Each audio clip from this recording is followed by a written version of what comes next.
স্বাগতম। আপনি শুনছেন এ বুক অফ বাংলায় জ্ঞানের ভান্ডার।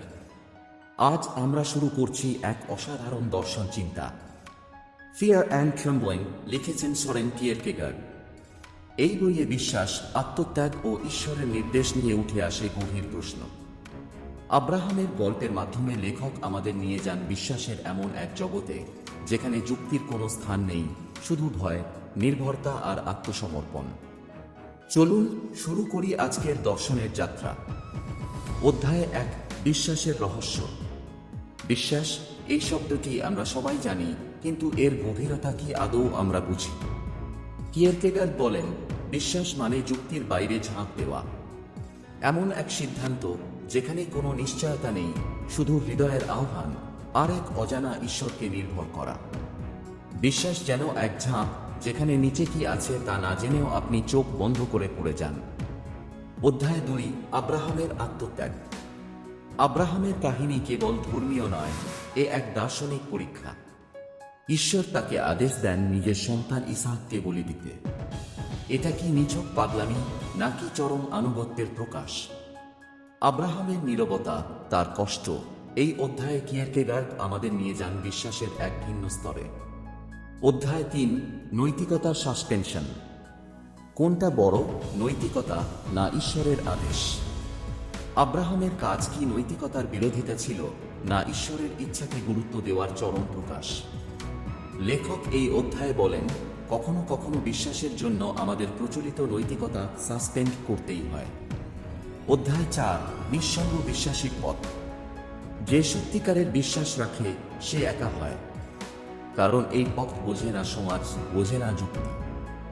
আব্রাহামও ছিলেন একা, তার ব্যথা, দ্বিধা, ভয় সব ছিল নিজের মধ্যে। এই নিঃসঙ্গতাই বিশ্বাসকে করে তোলে বিশুদ্ধ ও শক্তিশালী। অধ্যায় 5, ভয় ও কাঁপুনির গুরুত্ব।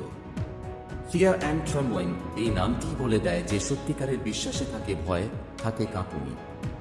ঈশ্বরের সামনে দাঁড়ানো মানেই নিজেকে সম্পূর্ণভাবে সমর্পণ করা, আর সেই অভিজ্ঞতা আমাদের কাঁপিয়ে দেয় ভেতর থেকে। অধ্যায় 6, ঈশ্বরের প্রতি আনুগত্য। আব্রাহাম জানতেন না শেষ পর্যন্ত কি হবে, কিন্তু তিনি ঈশ্বরকে মান্য করেন, প্রশ্ন করেন না, যুক্তি খুঁজে বেড়ান না। এই নিঃশর্ত আনুগত্যই হল বিশ্বাসের আসল রূপ, যেখানে নিজেকে পুরোপুরি ছেড়ে দেওয়া হয় ঈশ্বরের হাতে। অধ্যায় 7, নায়ক বনাম বিশ্বাসী। নায়করা যুদ্ধ করেন বাইরের শত্রুর সঙ্গে, আর বিশ্বাসীরা লড়েন নিজের ভেতরের দ্বন্দ্বের সঙ্গে।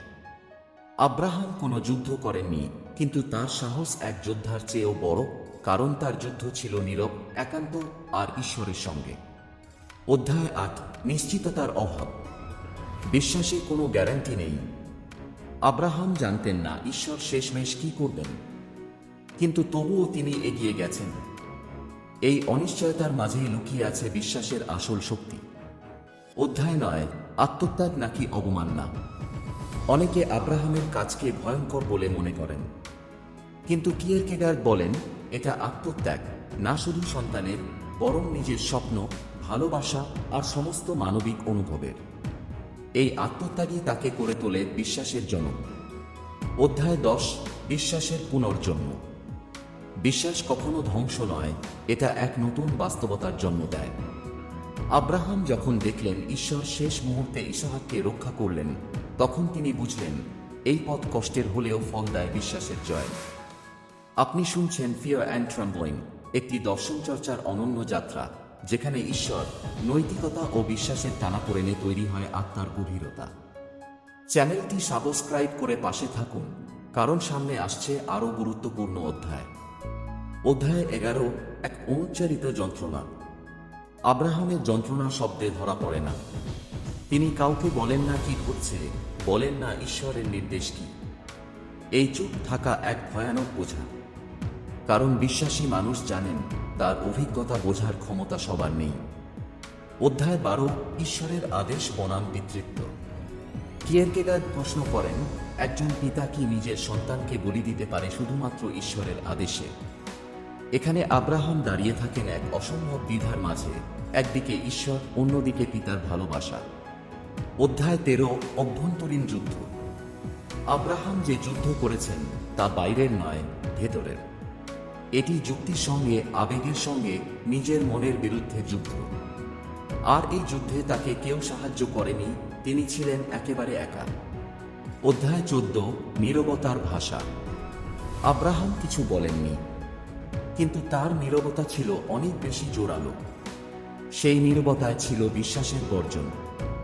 এটা ছিল এমন এক ভাষা যা যুক্তির বাইরে, অথচ আত্মার গভীর স্পন্দনের ভিতর গেঁথে আছে। অধ্যায় 15, ঈশ্বরের প্রতি নিঃশর্ত ভরসা। বিশ্বাস মানে একটাই, পুরোপুরি ঈশ্বরের হাতে নিজেকে ছেড়ে দেওয়া। আব্রাহাম জানতেন না কি হবে, তবুও তার ভরসা ছিল। এই নিঃশর্ত আত্মসমর্পণই কিয়েরকেগার্ডের দৃষ্টিতে সত্যিকারের বিশ্বাস। অধ্যায় 16, ঈশ্বরের পরীক্ষা নাকি মানুষের ভুল। অনেকে ভাবেন আব্রাহামের অভিজ্ঞতা কি ঈশ্বরের পরীক্ষা ছিল নাকি মানুষের ভুল বোঝা।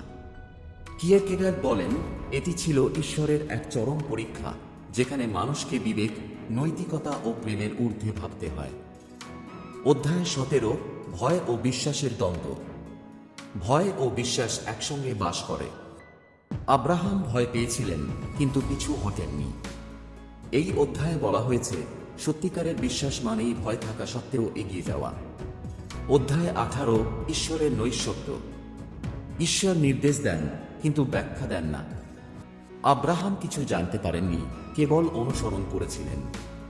ঈশ্বরের এই নৈঃশব্দই বিশ্বাসকে করে তোলে একটি রহস্যময় অভিজ্ঞতা। অধ্যায় 19, বিশ্বাসের সৌন্দর্য। আব্রাহামের কাজ কেবল কষ্টের নয়, এতে ছিল এক সৌন্দর্য। এই সৌন্দর্য আসে আত্মত্যাগ, নীরবতা ও ঈশ্বরের প্রতি গভীর প্রেম থেকে। বিশ্বাসের এই রূপ চিরন্তন।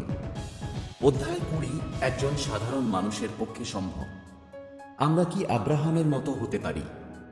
কিয়েরকেগার্ড বলেন আব্রাহাম ছিলেন নাইট অফ ফেইথ, বিশ্বাসের এক যোদ্ধা।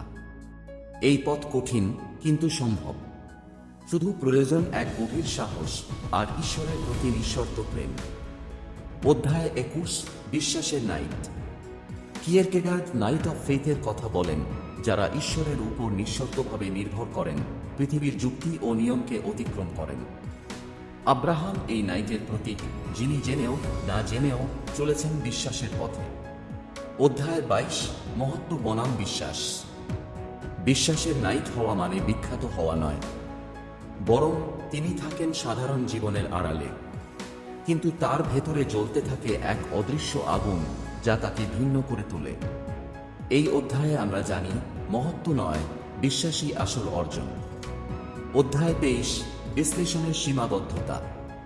কিয়েরকেগার্ড বলেন বিশ্বাসকে বিশ্লেষণ করা যায় না। যুক্তি দিয়ে এর ব্যাখ্যা খোঁজা মানে এর সৌন্দর্য নষ্ট করা। বিশ্বাস বুঝতে হয় হৃদয়ে, অনুভবে, not and thought but in life. অধ্যায় 24, বিশ্বাস কি শিক্ষা। বিশ্বাস শেখা যায় না, এটি অভ্যন্তরীণ অভিজ্ঞতার বিষয়। আপনি কাউকে বিশ্বাস করতে শেখাতে পারবেন না, যেমন আপনি কাউকে ভালোবাসতেও শেখাতে পারেন না। আব্রাহাম তার জীবন দিয়ে বিশ্বাসকে বুঝেছেন, পাঠ্যপুস্তক দিয়ে নয়। অধ্যায় 25, সত্যিকারের ত্যাগ। আত্মত্যাগ কেবল বাহ্যিক নয়, এটি অন্তরের গভীরে ঘটে। নিজের আকাঙ্ক্ষা, ভালোবাসা, স্বপ্ন সবকিছু ছেড়ে দিতে হয় ঈশ্বরের নামে। আব্রাহাম ত্যাগ করেন শুধু ইসহাক নয়, নিজের হৃদয়ের এক টুকরো। অধ্যায় 26, বিশ্বাস ও পুনরুদ্ধার। আব্রাহাম কেবল ত্যাগ করেননি, বরং ঈশ্বরের করুণায় তিনি ফিরে পান তার সন্তানকে। এই পুনরুদ্ধারই দেখায় যে বিশ্বাস করে সে হারায় না, বরং আরও গভীরভাবে ফিরে পায়। অধ্যায় 27, আবেগ ও বিশ্বাসের সম্পর্ক।